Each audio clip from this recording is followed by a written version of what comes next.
Good evening, good evening, good evening. And we are here on another marvelous Wednesday. It was here with the weather feeling good. And I am here with my man coming all the way from South Bend, bending air as usual, all the way from where the Hoosiers, national champs, won in the backyard on the other side of town of his Notre Dame Fighting Irish. Good evening, post game. Appreciate you joining. How's it going for you this evening, sir? Hey, it is beautiful, man. It's always a great time when we get together. Got the nice what ifs tonight, and I hope the people enjoy because we enjoy doing this for y'all. How you doing tonight, Moss? I feel marvelous. Man, I'm feeling pretty good, man. And when you think about that applause, man, I know last week it came, like right in between after. I just be wanting the people to hear your echo in the room because it's moving, man. And I'm very blessed. I'm thankful to bring the people another great show this evening. And we've been heating up with this what if. And when it comes to the sports world, we know it's so much out there to talk about when you talk about what ifs, but we really like to dive in and have our little talks to give us things to really talk about more. And we appreciate everyone tuning in this evening, tuning in tonight as well, taking time out of your evening, whether you with your family or you just chilling, doing what you do, and tuning in with the guys here, WTP Sports Dudes, myself, MossBurgh, and post game as well. And we appreciate you tuning in and being here this evening. Official Doe, shout out to Grow Up Clothing Brand as well.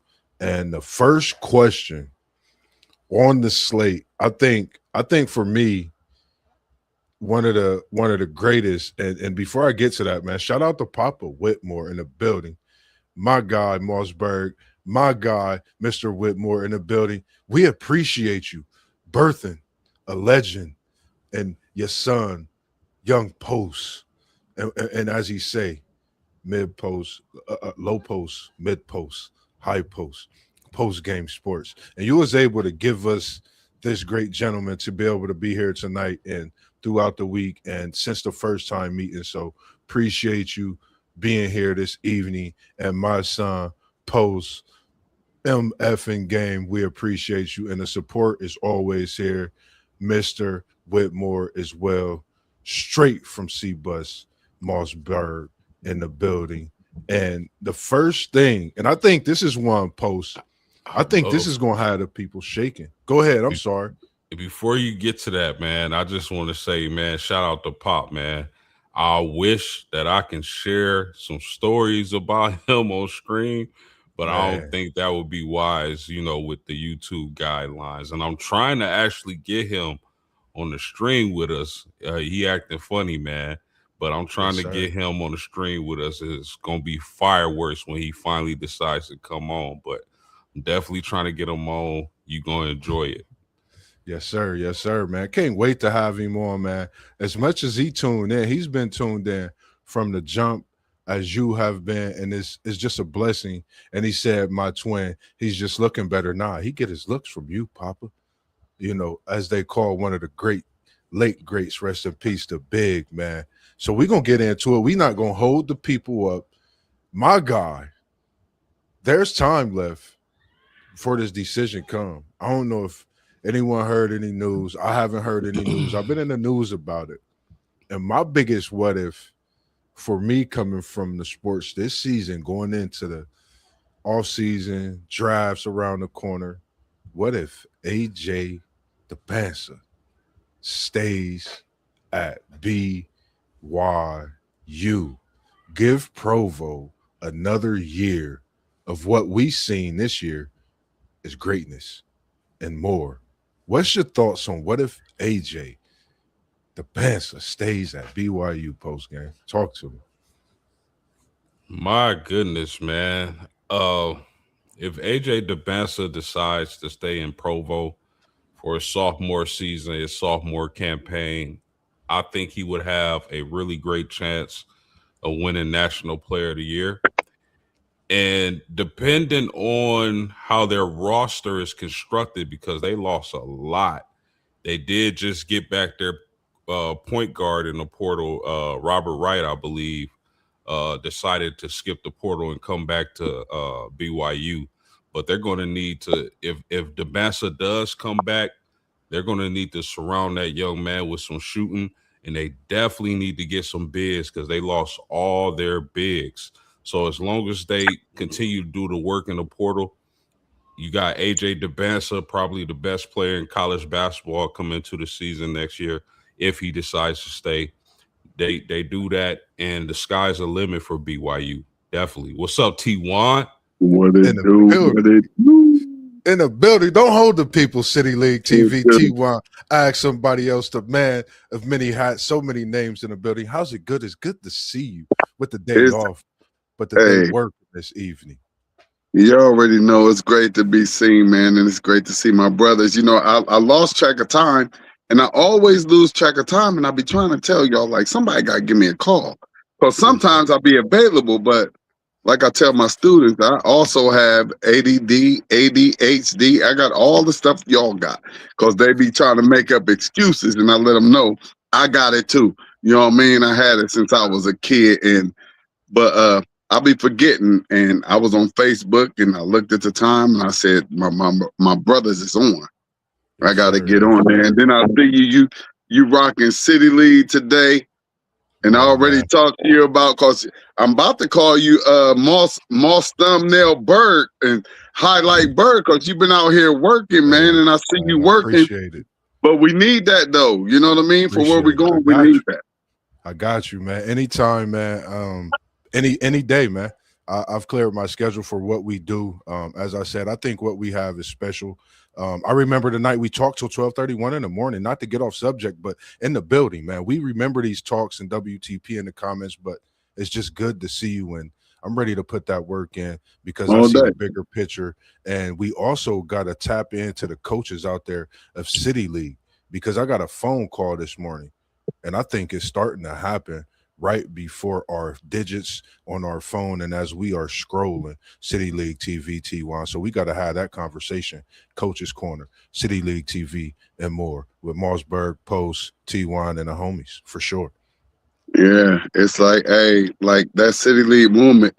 It is really, really taking off. You know what I mean? And you Yes, know, sir. I've been out, trying to find editors and, trying to find somebody to come in, and I haven't met that person. And I guess it's cause it's supposed to stay in house. So, you know, I just moved the way God moved, and I've been seeing you work, Moss.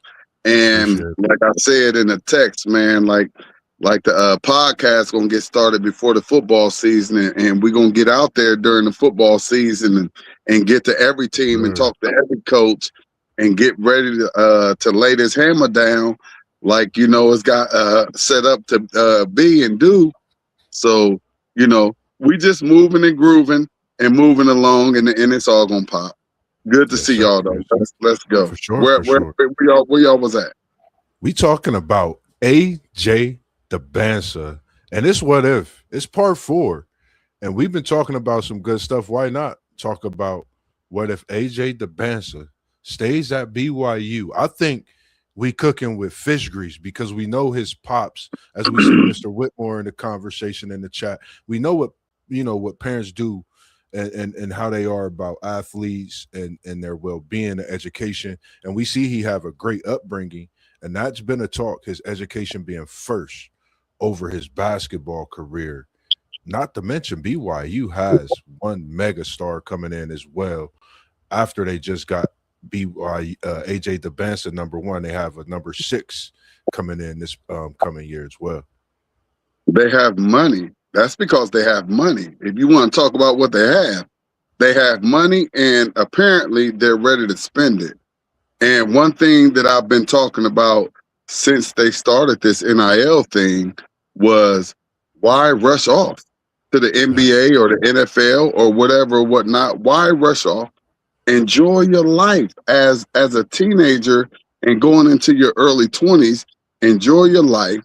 They're giving you a bag, get your degree, and then go off and do whatever it is you're supposed to be doing. But get you an insurance policy just in case you get hurt. doing what you're supposed to be doing. But like a cat like AJ, your insurance policy is great. They already know what your potential is and the amount of money that you can make. So I really wish that these young men and women, well, the women can't go, but I wish these young men would stop going with eligibility left when they're allowed to make money. Make your money, get your degree, and then go. Enjoy these years because you'll never get them back. Yes, sir. I totally agree. For me, I think I of course, being a BYU fan, some of it might be a little biased. Would love for him to come back and get his education. Of course, I would want to see him go pro. But I think overall, I want to see him come back. I've watched his story. I love what his parents are molding him to be. They're molding him to be that young man, like you speak on T1 City League. And I think that's something. I think if we have, like you say, and we've talked about that athlete that stays 4 years or be loyal to a university after they put so much into them, that could be something special building, and we never know what that could start in the years to come. We could wait and see athletes develop for the better version of them after those few years instead of going through that turmoil early in their career. Any other thoughts on this one post game? No, I mean, you guys make great points, and I do agree with T1 that, nowadays with the bag these players are getting, it's like, what's the rush? But, fellas, when you projected numero uno, oh, man. Yeah, right. That's when that post game. That's when that stuff gets thrown out the window. I don't care if it's number 1, 2, 3, 4, 5. It could be 6, 7, 8, or 9 or 10.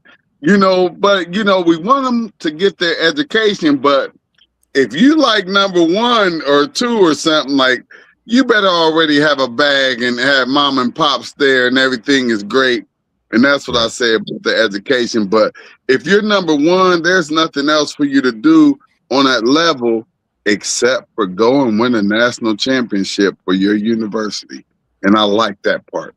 I wish that we can get to that point to where these kids will stay and we can see teams develop or grow or whatever.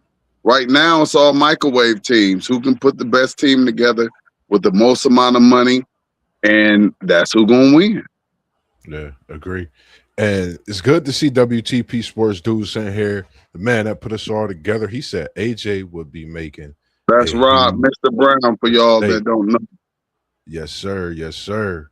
And man, it's just something because we know how special he is, and when we heard that talk going around, it's like we got to talk about it. We got to, go to it and tap in a little bit. That's just me. The next one we got, we're gonna switch it over. And before I talk about this boxing, I want to shout out Linnell Walton, straight out of Columbus, straight here out of our city, man. Rest in peace to his pops, man, from the hood, and that is WTP, man. His son is one of the greatest in the world. That young man is on his way to something special. City League, I'm going to need you next week if I'm able to get this interview set up live with Coach Vonson, trying to get the homies all right at where it started at Lula Pearl, getting some of the training from some of the greats. And Coach Johnson, even Buster Douglas being there with the young fella. It's just good to see his career excelling. Somebody from our own backyard, their son being able to hold that torch and be a great at what he do. But we tapping in to another great. Let me know. I got you. Another great and another legend. And I watched many stories on this, and I thought, why not talk about it? What if we didn't get robbed of Ali's prime? And post game came to me with this one. And, I watched the story so many times, and I was like, we got to talk about it. I think it's the best thing since sliced bread to talk about it. I haven't really heard it talked about much myself. But what do you guys think? And I'm going to start with you, T1. What if we didn't get robbed of Ali's prime? We would have just saw some more greatness, man. Ali was like one of the first, just one of the greatest sports entertainers of all time.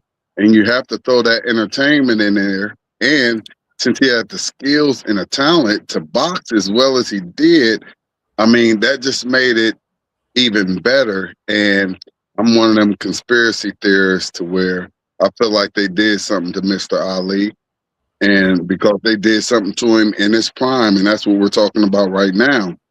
About what if that wouldn't have happened? You know, he didn't want to go fight in some type of war that had absolutely nothing to do with him, nor his profession, and you know, that point killed his career. It didn't really kill it, but it set it back and didn't put him at the level to where he could have been because he was also an activist, you know, which, you know, we need those nowadays. And if they wouldn't have killed that, you know, there's no telling. And I believe he probably would still be alive if they wouldn't have, you know, did whatever it was that they did. Which was, first of all, just setting him back for not going and fighting in a war that he didn't believe in. Yeah, agree. What's your thoughts on this one, Post Game? 100%. This is one of the things, like, when I was younger, it pissed me off. You know, this is one of the sports topics that pissed me off when I was younger. Because I feel like had he not been robbed of those 3.5 years where he rode the bench, he go from the biggest athlete, the biggest star in the world, to, you know, sitting out 3.5 years.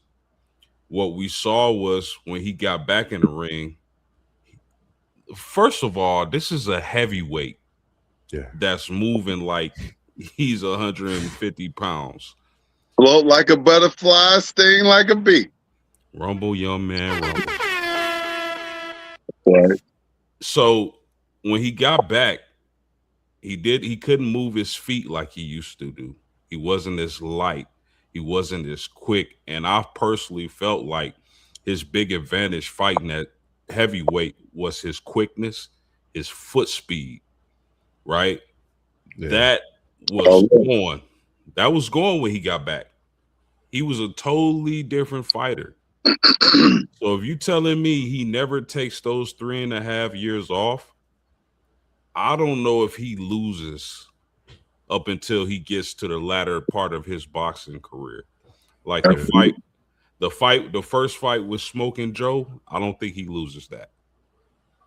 So you talk about greatness, this guy would have reigned for even longer had he stayed active, he stayed boxing. His quickness wouldn't have left as quick because he's in the gym, he's fighting. So there's that. So if Muhammad Ali doesn't take those 3.5 years off, man, we see a whole nother level of greatness in heavyweight boxing, fellas. Yeah, I agree. Yeah, man, it's crazy because the way you feel, Post, I felt the same way when I first, you know, watched the story. And I was a big Malcolm X fan, you know, so seeing, you know, Ali at that time, what he went through, like you said, like T1 said, you talking about float like a butterfly, sting like a bee, 150, and him being a heavyweight. I don't even think, I mean, for us to talk about still this day, man, to the greatest, rest in peace, man, Ali, and what he did for boxing, for him to have those years off.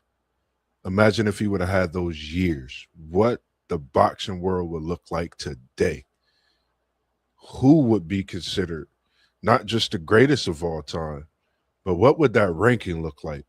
You know, you got Ali, you got so many other greats in that time, you know, to where we still talk about Ali, and he got robbed of 3 years of when he was moving into his prime. So it was just a great thing, you know, to be blessed with what we were able to see. But then again, what we couldn't see was the biggest thing, I feel like, when it come to thinking about Ali, his boxing career, and what he was to the boxing world and to the world itself, you know, so much more.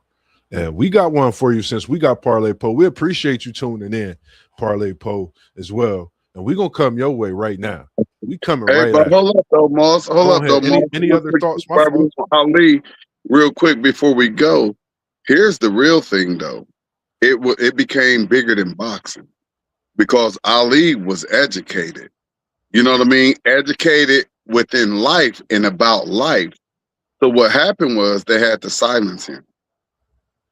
And that is where the biggest effect came in at. When they silenced Ali and put him away at a time when he was opening up eyes. So that's the biggest thing that happened with Ali. And that's why, I don't like how it the end part of his life was, because me personally, I trust pretty much no one in America now. You know what I mean? And I just feel like that something was done to that man at a time in his life where he was most powerful, and it affected the rest of his life and his career. Rest in peace to the Muhammad Ali. Man, yes, sir. Yes, sir. Any closing thoughts on this one, real quick, before we go to the next one? Yeah, Go ahead. I know a lot of people, like, if whoever's watching this, like, if you're not huge on boxing, like, it's not normal for a heavyweight to have the type of speed that Muhammad Ali, rest his soul, had. That's why him sitting out those years and losing that speed changed him as a fighter so much. So, I mean, for you to be that big, have that size, and have the speed like that, that's devastating. Yeah, Yeah. that's a great point post game. Because he was just to be that big and be able to float like a butterfly, but sting like a bee. I mean, wow. Ali. Rumble, young man, rumble. That boy, He I was don't, fast. He said, man, post. That was a good point, because I mean, just his hand speed and his footwork was immaculate. man.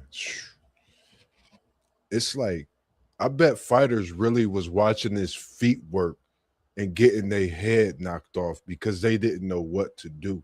Sometimes I bet you a couple fighters could probably admit, like, yeah, I was watching his feet and got my head knocked off. It was just special to see, you know, what I was able to see, you know, but I could only imagine for those who seen him, man, like how special that was. Like, just watching boxing and watching a man like that, family night together. So, man, shout out to those, man. And shout out to the great, like you said, T1. And it's good to see. Brother been tuning in all week for the past few weeks, for a while with us now. Anthony Manzano, it's good to see you in here with us as well. And WTP said Ali is still the greatest. And Anthony Manzano, he said, why is it that people underrate how great of a boxer George Foreman was? Because it seems like people assume he was just a trash boxer in terms of his defense. George Foreman was cold, so that would only come from somebody who didn't know nothing about boxing. George Foreman was the truth, and he just came with that power, like the Yes, power sir. that like some type of character or Jolly Green Giant or something. Like when I first saw him, I just saw straight power and strength. So anybody that doesn't give Foreman respect, they just never really watch boxing. Yeah, yeah. I agree. Any thoughts on this one, Post? We cooking up right now. Appreciate the comment, Mr. Manzano. Good to see you win again as well. Listen, I can't speak for other people, but I just know, like, for myself, and I know T1 just hit on this. Like, he was ferocious.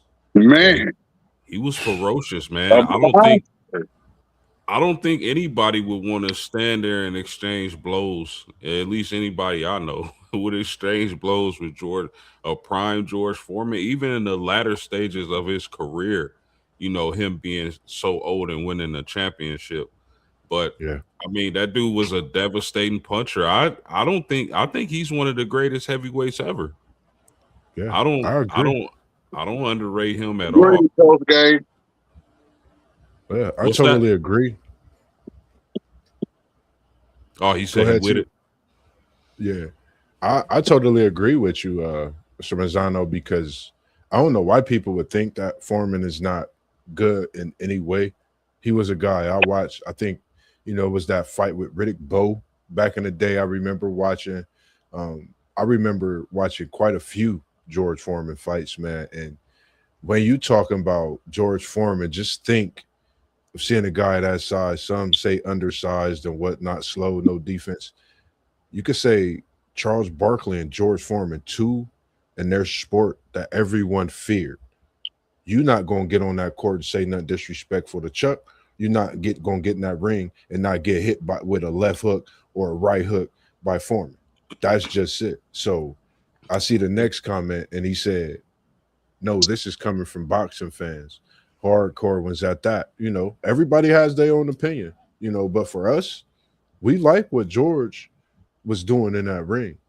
And don't forget, many that might say this definitely use that Foreman grill, made them some burgers in the summertime, even if the winter, if they get down like me and my family. But, that's topic for another day, man, that Foreman grill. Can't mention Foreman without the grill.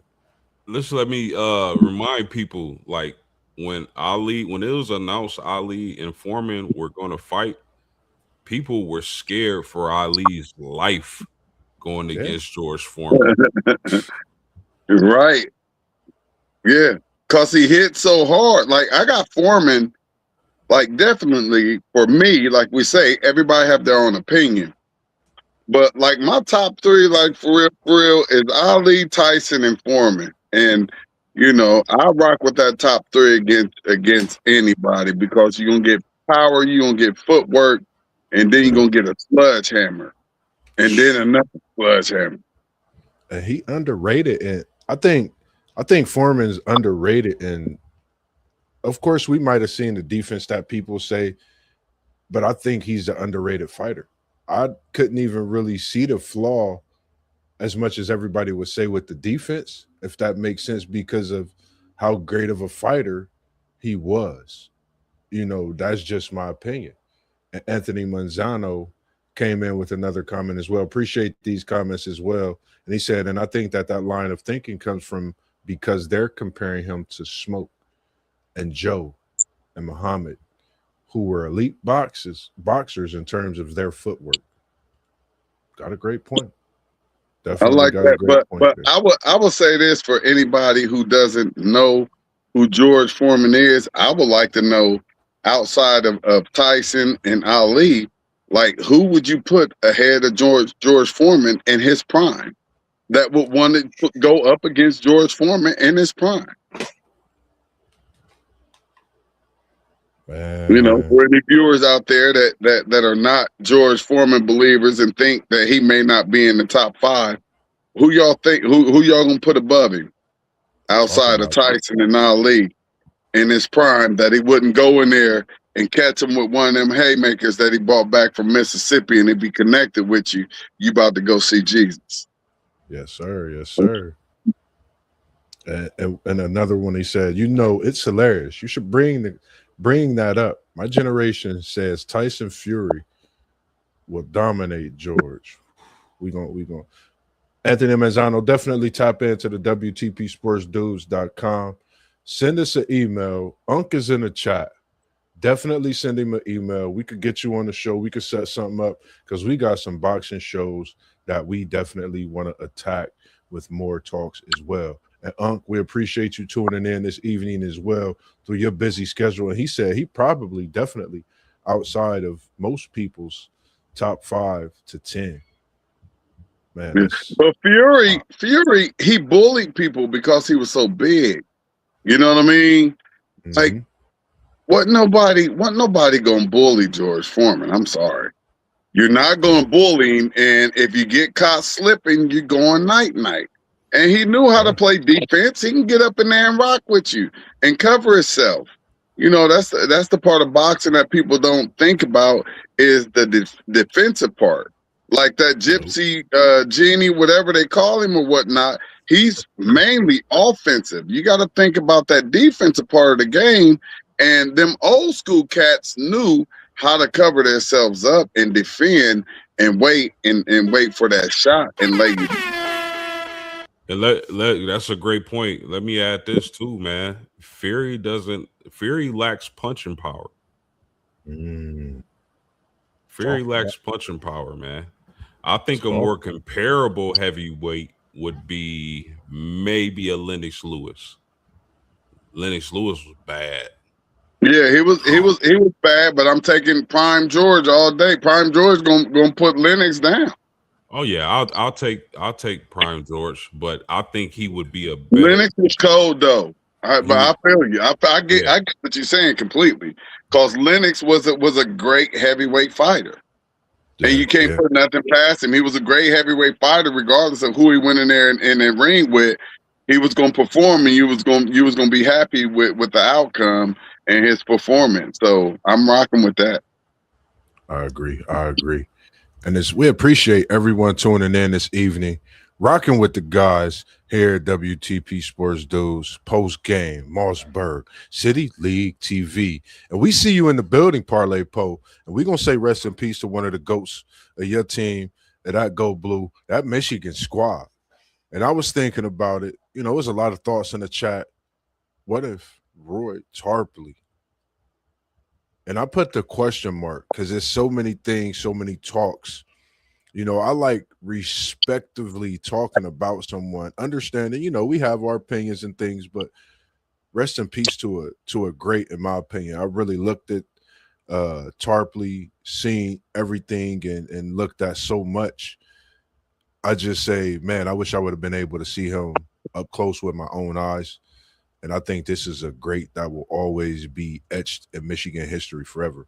What's y'all's thoughts on Roy Tarpley? And the thoughts and the talks was, what if he didn't have these issues with the drugs and things like that? So, I kind of leave that out the window. But what's your thoughts when we talk about Roy Tarpley, that great big man at Michigan? I just like to give big props to Tarpley and what he did for the game of basketball. Great player. Not an all-time great, but we know about him because we know his name because he went in and put in the work. So, RIP, condolences to the family and everything. And, appreciate everything that he gave to the game. Like everybody that go out there and play, they get their all. And that's one of the players that gave their all and they put in work and gave cats buckets. Yes, yes, yes. What's your thoughts on this one post game? yeah. I mean, I echo what he said, man. Rest in peace to him. This guy was a 6'11", what 230, 230-pound power forward. Did great things at the University of Michigan. Got a Big Ten championship. I believe he was Player of the Year. Double machine, man. Double machine, and just couldn't overcome the demons. To stay in the NBA and compete against the power forwards of that time. You think about a young Charles Barkley, a young Karl Malone. I think he would have been right there. First team All NBA rookie, or yeah, first team All rookie team. So I would imagine had he got himself together, and I wish he would have. He would have been right there with those guys. I agree. And, for me, I agree with what both of you said. The double machine, like you said, the big man and what he did at Michigan, T1. Because when I seen him, I was like, wow, you go from 5 points a game as a freshman, and at a senior, you averaging 20, rebounding off the charts. And like you said, Post, it's tough when you had different demons inside of you.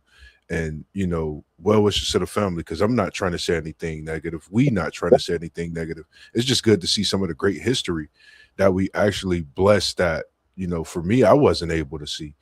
And when I looked at this resume, when you go to the University of Michigan and you start for your last 2 years, regardless of what class you win, 61 of 63, and you don't play because of an injury in those couple games, that let me know how great of a player you were. And it's just good to see that the years and what he did while at the University of Michigan. So for me, it was just something special and watching what he did. And WTP, chimed in with us this evening as he's been watching throughout the show. And he said I was Roy. He said I was Roy Tarpley Poe on Parlay Poe's basketball court and backyard. The real Tarpley was unstoppable, and so was I, with the laughing emojis. And Unc was definitely a hooper. I'm one at my age. I was able to be one of the young guys to play with him and benefit from a lot, just being on his team, getting the ball, and so many things. But yeah, I totally agree with Unc. I know Parlay Poe might be watching, seeing if he had a comment coming right to yours as well, Anthony. Hey, Any other y'all, closing? I was 53 years old when I knew that Roy Tarpley was came from Michigan. Yeah, yeah. I being in So, this group. No, go ahead. Go ahead. My bad. My bad. no, I said that's what's up. I ain't know where I knew of him in the NFL. I mean NBA. That's why I know of him from the NBA. So y'all giving him his blue accolades and all of that stuff. I never knew it because I don't care much about him. Yeah. And then when you speak of the NBA, the crazy thing is, you go from 7.5 points your first year. In that fourth year, you at 20.4. He That's was, it. he was definitely he was, and like I said, from the average fan, that's Yeah. where you got to know Roy Tarpley. You know what I Yeah. mean? And he gave them buckets. So if you was a fan of basketball, you couldn't do nothing but respect that man out there on that court. He gave Yes, whoever sir. he was going up against buckets. So all due respect. And once again, rest in peace. Yes, sir. Stabilized vision. Appreciate you in the building. Appreciate you in the building. That's a nephew, part of the WTP, part of that Brown family as well, man. And it's good to see him and the work he do. Make sure you tap in to Stabilize Vision, man. That's Zyrone Brown, man. I go in, I watch so much craft that he do City League TV. It makes me want to get better at what I do. So I'm glad that he's in here, seeing what he do and his vision with Stable Eyes just give MossBurgh that continuous effort to know that he can continue to do what he's doing and be at a different level one day. As I've watched Stable Eyes grow from the concrete jungle and where he's at now, man. It's good to see you in here. And Mr. So, Mazzano, go ahead. Okay. Coming to Mr. Mazzano, he said another what if for me, and I seen the ones you had previously, and we going like I said, I want you to definitely tap in because what you dropping in here, Mr. Mazzano, like you did the other day, is some Jews, and I greatly appreciate those Jews you giving us in here as well because I want to set up a show with you, get a live interview talks like we said with Justin, Miami, and some other guys of that Miami Hurricane side as well. Another what if he said if Arvydas Sabonis had came into the NBA a lot sooner than he did. He was past it by the time he came in. I watched the story on Arvydas. He was supposed to come in about 3-4 years sooner and be pretty much changing the NBA at that time to where you really seen these big men from, Europe and different countries. I can't think of exactly where Arvydas Sabonis is right off the back. That's my boy's guy. But he was a special gem. Any thoughts on this one, fellas? I mean, he played in Portland, right? Yes, sir. I mean, I don't feel like he came in too late or nothing. When he came in, he put in work. I would have to give him the same respect that I just gave Roy. Sabonis came in and put work in the NBA, and that Portland team was pretty good all the years that he was there. They just wasn't able to get up over that hump. So I got big props for Sabonis. I give Sabonis big props as well. But had Arvidas came into the NBA earlier, when he got to the How NBA, earlier? What do y'all mean earlier? I thought it came in and put in work and everything was fine. What do y'all mean by earlier? he did come in and put in work, T1. You absolutely right. He put in Yeah. work. But I'm saying, had he got in there 5 years earlier while he was still in his prime, Shaq dominated Arvidas. Had that Yeah. been 5 years earlier, I think, of course, Shaq gonna get his. But Arvidas would have made that matchup very interesting. And I'll say this: if you think Jokic is a great passer, which he is, I think Arvidas was a better passer. Sabonis was just he was all around cold. But I'm a little confused with the. It's not really an argument. We're just having a discussion about if he came in 5 years earlier. Because if he did come in 5 years earlier, he may not have been mature to the point to where he was when he was at that fifth year when he came to the NBA. Because the NBA is still it's a different game. So and then with him coming in and dominating like that, I just will have to say that we all gonna say you never know because he may have came in too early and wasn't able to develop more and get past the ceiling where he was at. So just from what I saw, I thought he came in probably at the perfect time for him and his development and what he was able to do on that court because he still played double-digit years in the NBA, correct? Well, sure, he put over 10, and that Portland team was great because of him. So if what if he would have came in a little earlier and it would have stunted his development and where he was able to be and have that longevity in the NBA. So that's just where me. I don't always like going against the grain, but I ain't got no problem with it. You understand what I'm saying? Post game, but 100%. you 100%. know. No. I mean, the thing is though, when he got to the league, he was already 30, going on 31. He had lost. His if you remember, his knees were always wrapped up. He couldn't move like he was moving years before overseas. That's what I'm saying. The difference would be like he could actually move back then. About time he got to the NBA, he had lost a lot of that athleticism. And he could have lost that quicker if he came to the NBA 5 years sooner at the age of 25 and got beat up a little bit, something that he wasn't used to when he was over there overseas. And you never know. That's why I say I think he had a great career and came in when he was supposed to come in because it may not have been as successful if he'd have came in a little earlier, although he would have been much more talented. Yeah, I agree. I like that one. And That it was great. just I like that one too. definitely, man. And we gonna keep it cooking, man. We got some good ones up here. And I was trying to throw one in for everybody. I don't think I got yours in on the chat, T1. I'm glad you were here because you might be able to cook with some fish grease for a couple minutes on this one. Because I'm gonna come at you with one here in a few. But I'm coming at WTP Sports Dudes. What if Colt McCoy didn't get hurt in 2009? Texas versus Alabama. Look at you, Unc. I know you ready to cook with fish grease on this one because y'all got them horns here in some months. Y'all already prepping over there at the shoot for it. I hope you ain't fall asleep on this talk about these horns. I'm asleep. What's your I don't know thoughts what on happened, this? but I'm asleep. I don't know what just happened. Colt McCoy, Texas, 2020, 2026. I don't know what just happened right now. I think we just got I don't know. I don't know what just happened to our podcast right now. We it's a more into this one because for me it's been some Hold on, time out. We changing. said what if Colt McCoy? Like that's where we got to get together. And right here, I'm throwing that question up out of here. That question ain't hitting this podcast. You know why it's going to hit this podcast? Because it's Moss B. And this literally changed Texas and their program. You got to think when Texas lost this game, who got their first national championship? Saban.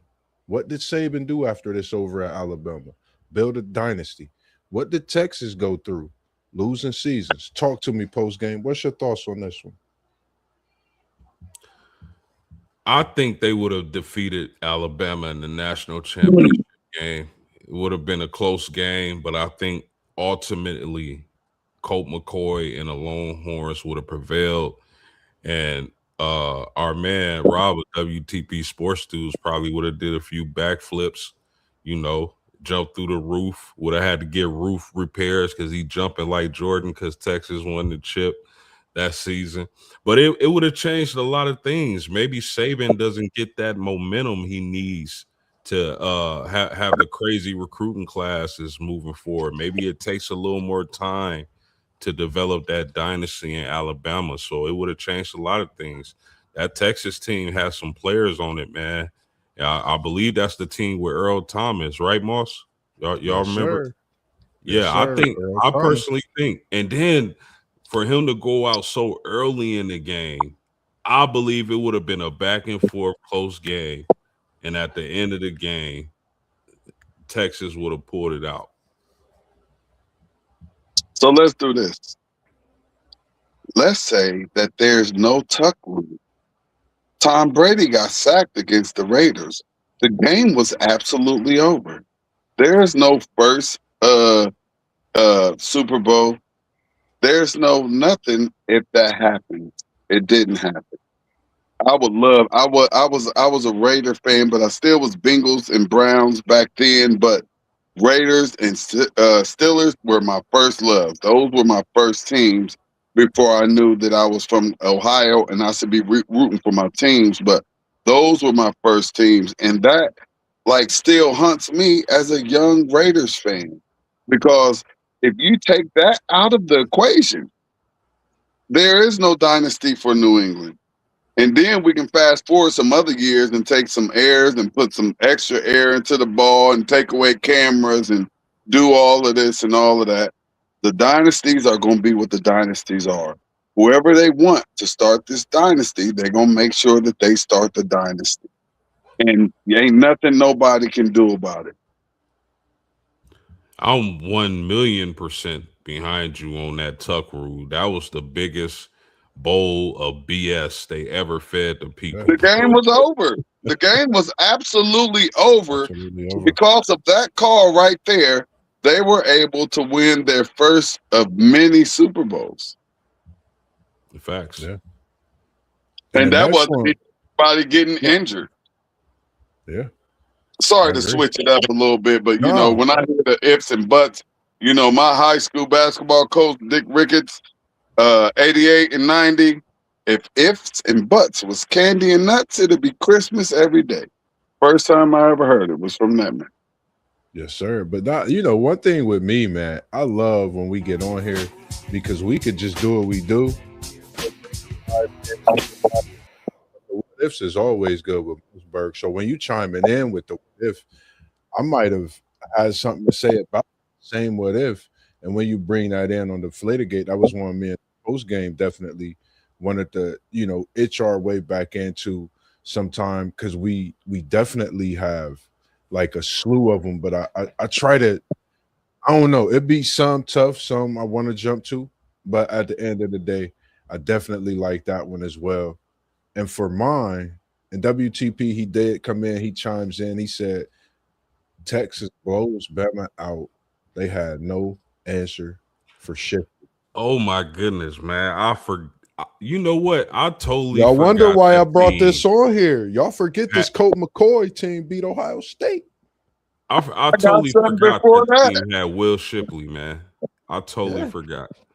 Yeah. But time out. Well, y'all want to go back to Colt and all that, and we can do all of the what ifs in the world that we want to.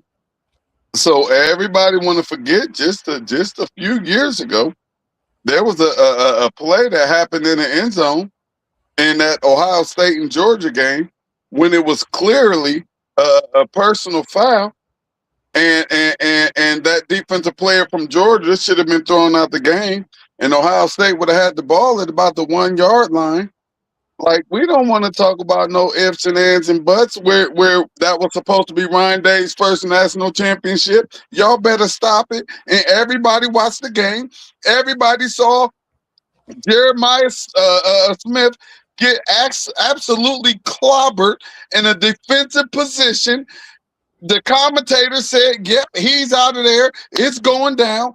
But since the almighty ones of the sports world said we're not going to do it, and this wasn't even an injury, and y'all going to bring an injury in front of Mr. Columbus, Mr. Buckeye, Mr. OH to the I to the Izzo, and y'all want to talk about some Texas dude that was hurt?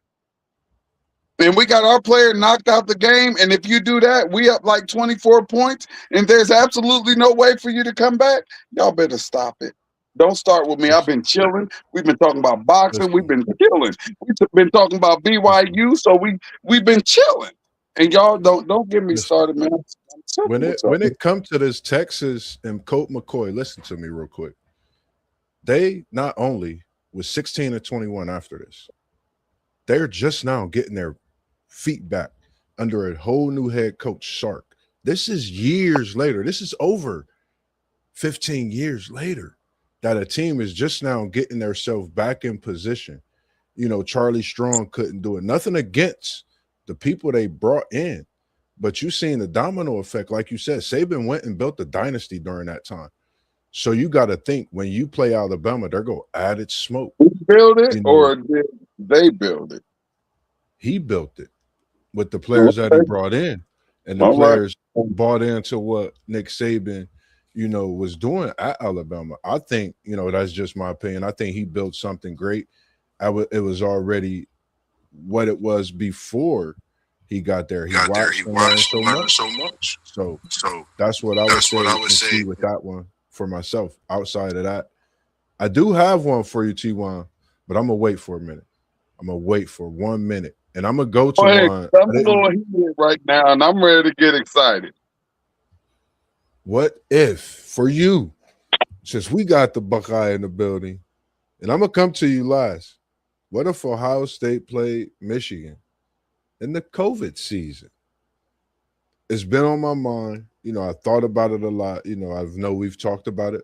What if Ohio State played Michigan in the COVID season? It was talks they didn't have enough players, all these other things. What if they played them? There's a reason why Michigan didn't want to play, and it is what it is. And that's enough for real people to know and understand what really happened. Michigan said, "No, we're not going to do this," and that's what happened.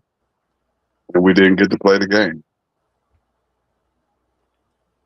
What's your thoughts on this one, folks? Just throwing that one in there real quick. Man, what if Ohio State and Michigan played that year? And mind you, Ryan Day said he was going to hang 100 on her hairball. Oh, hairball. Because they was going. Hey, look, they was going to go. And look, it was like the beef was real, and he was like, "I'm gonna hang 100," and they bowed out like, "Nah, we sick." The dog ate our playbook. Unheard of. Ohio State, Michigan. I don't care if you got 11 walk-ons out there. You play that game. Stop playing around, man. Well, there you go. You heard it from the Big Ten guy himself. So there the next one.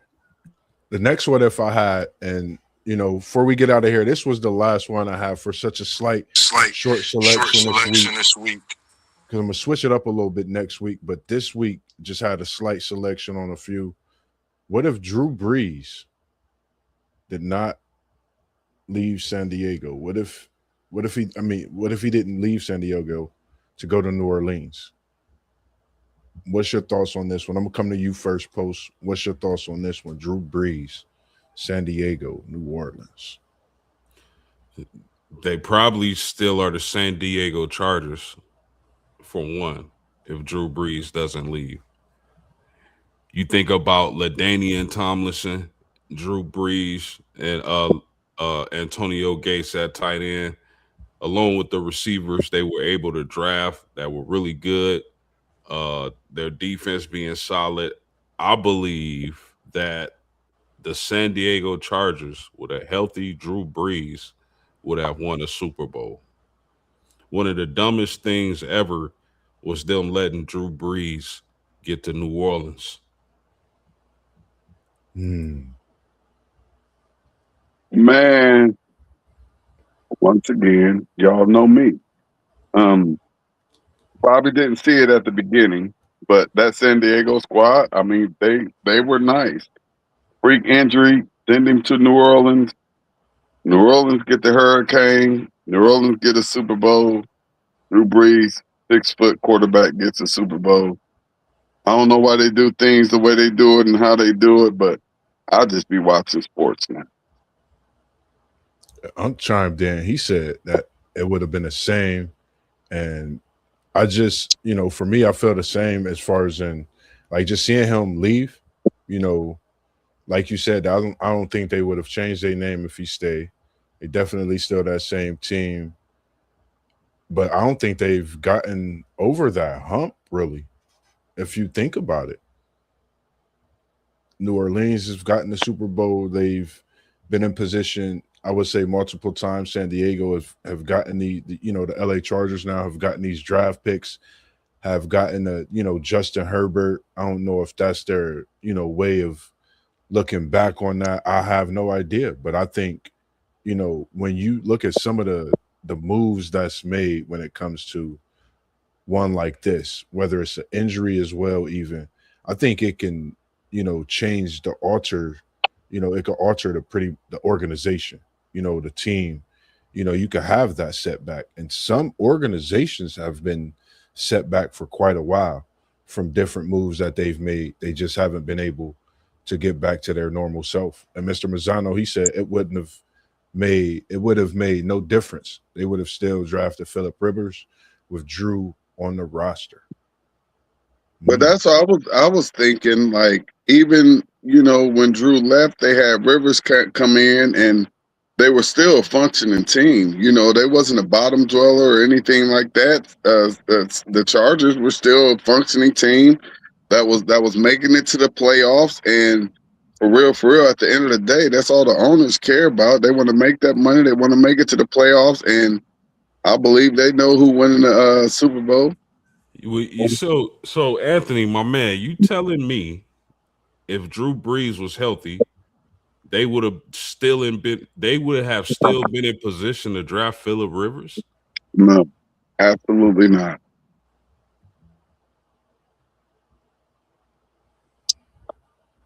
That would have been tough. I don't think that would have been any way, for them to make that drive at that point. And you could go ahead. We got Mr. Manzano. He said he got a what if for you for Ohio State, T1. We just waiting for him to get that what if real quick. But as you Come on with getting it. that in, we definitely appreciate everyone tuning in. My shout out to you guys, man. I appreciate y'all coming in, man, this evening. Joining your boy MossBurgh on part 4 of the What If Wednesday series, and looking to try to see what everybody's schedule gonna be like in the coming weeks. See how the NASCAR is actually going, because I want to definitely jump in some of these different streams we've been having throughout the busy schedule, myself. And like you said, T1, we definitely going to get together because we might have to go see some of the boys high school volleyball this Yeah, season over at the I bet land. my schedule is crazy, and I'm hoping that at the very least to be able to hopefully I'll get the championship information, and if I don't get to make it out, which I really would like to be able to make it out to, if not a couple of these games, but people don't know what it takes to get out here and be out here from August all the way to like March and burning up all of this gas and stuff and burning up all of this energy, man. Hey, that took a whole lot up out of me, man. Yes, sir, man. I definitely agree, man. Make sure y'all tune in, man. Y'all hit us, man. All the proceeds, man, to go to what we do and what we bring into you, the people, not just of our city, but all across the world. When it comes to those sports streams you seeing on City League TV, Level Up Sports Channel, we're gonna be sending and working with some with post game. Hopefully, I could get there this summer, this spring into the summer, and be in Indiana this year, which we already been talking about as well. And T1, we coming straight at you. We Come on. talking about 2001 in the building. Hold on, T1. Let me drop a little ball That's when for my you real quick. son was born, man. That was a beautiful year, man. What y'all want to Mr. talk about? Mr. Manzano, he said, what were they thinking when they called the abominable pass interference call. Miami Hurricanes versus Ohio State I Buckeyes. mean, they slowed it down. Just Miami just got excited. They slowed it down, and they showed the defender already had Gamble wrapped up before the ball was even anywhere in his vicinity to catch it. Miami just prematurely got excited, and I mean, it was a great game. But guess what happened after that? Miami had an opportunity to go and extend the overtime. That's what people, when they want to talk about it, they forget that part. Like, you had the same opportunity that we had. So we had the opportunity to extend overtime. We went and did that. You know what I mean? And then they gave them the opportunity to extend it in overtime, and they wasn't able to do it. Our defense stood tall, and there was nothing that they could do. Yeah, that's one for the ages, When man. I same can't. thing we did against Texas when it wasn't even overtime, but we were at it was a crucial moment in that game, and our defense stood up. It don't matter what you talk about, anything that went on or happened in a game. Do what you're supposed to do, and see what happens. And our defense stood strong, and we was able to get that national championship that everybody thought Miami was going to get. Everybody thought that this was the best college football team that anybody had ever seen.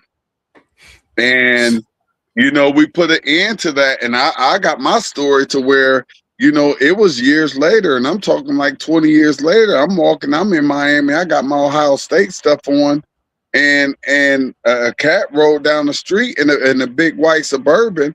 I don't know if OJ was in there with him or whatever, whatnot, but he told me, you don't want to be walking around here with that on. So I went and changed into some XK stuff. I got up out of it. I kept my Scarlet on, but I went and took it off. I took heed to what he was saying because he Yeah, I looked big in the truck. So a lot of people lost a lot of money in that yeah, game, and that's what people don't understand about the Miami folk in that game. How much money was lost. There was yeah, millions, if not billions of dollars put on Miami repeating and being the best college football team in college football history. They yeah, lost a yeah. lot of money and they were mad. And years later, I was told to take my stuff off, and I took it off because I was out of Ohio. I was in enemy territory. I went straight back to my Airbnb. I took it off, put me on some XK stuff, and went on about my business. They And they we got ask you they ask you to respect it or check it, T1. Hey, listen here. I ain't had no problems with it. I ain't had not one problem with it. And like I told you, dude, look, just the way the dude said it, and how he looked. It looked like everything was going in slow motion. You know what I mean? He driving down the street, dog. I'm walking. Me and my the current wife or girlfriend, whatever you want to call her, we walking down the street about to go get something to eat, and dude just like, yo, I don't know if you know where you at, but you might want to take that off. And I did not take more than 3 seconds to turn around and say, hey babe, let's go back to this room. Let me get on up out of here, because I know they lost a lot of money with that. They lost so much money, it's not even funny, man. They're still sick to it to this day. And that win that they just got this year wasn't enough to soothe them, but it was enough to allow them to talk some smack and say we beat Ohio State. yes, sir. Yes, sir. Anthony Mazzano, we see all the comments coming in, and like I said, man, the ones that you got, I'm actually in the works of making a what if, and I'm going with the what if injury, with the injury series of some of the injuries we had, because I know I've been mixing it up throughout the shows with different sports throughout the what if series this past 3-4 weeks now, and I definitely want to go into respecting those with the injuries, giving it a little feel before we go into that show, because we know some of those injuries, the rare people's careers. We know some of them are no longer with us. So just want to respect that show wholeheartedly, and how we go into handling and talking about that show. Outside of that, did anyone have anything else that they had to say before we get out of here this evening? Hey, I just want to give you and post game y'all's props. I'm like in and out. I'm a very busy man. Y'all already know I'm the man in many hats. I got a whole lot of jobs and stuff, and I have a whole lot of things Sure. going on. So I'm not on here as much as I would love to be, but I'm just loving all the setup. I'm loving all the setups. You got the headphones on, you crystal clear, background code. I see post game. He got the money microphone in there. He sounding crystal clear. Everything looks good, and it look like we on our way to doing what we supposed to be doing, looking the way we supposed to be looking, sounding the way we supposed to be sounding, man. And I'm just excited about what the future holds for these WTP sports dudes and the whole family, man. And y'all looking good, man. Y'all looking good. Y'all sounding good. Yes, sir, man. Appreciate it. Mr. Mazzano, he said, we will be doing a NFL. I was about to get to you, man. This weekend, appreciate you post game. We got that NFL draft stream coming to you live, 9 a.m. When I say you need to have your coffee at 8:30, you need to have it brewing at 8:15. You need to have your setup going because we coming to you live at 9 a.m. Saturday. As for MossBurgh, I'm gonna jump in and out the stream that day. I might have to mute my mic and go live from KT's Eats because we're gonna be cooking up this weekend, another good weekend with what we've been doing with KT's Good Eats, man. And we appreciate everything you bring to the show and do for us as well as everybody else, man. You see all the names at the bottom.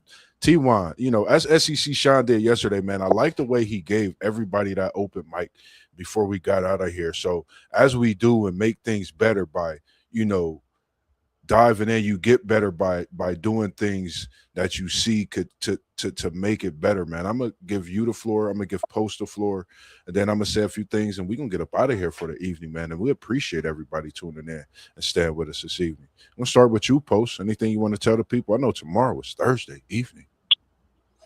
Yeah, tomorrow, Thursday evening, 7:45, same place, same times. We playing Respect It or Check It. Make sure y'all here. Y'all don't want to miss it.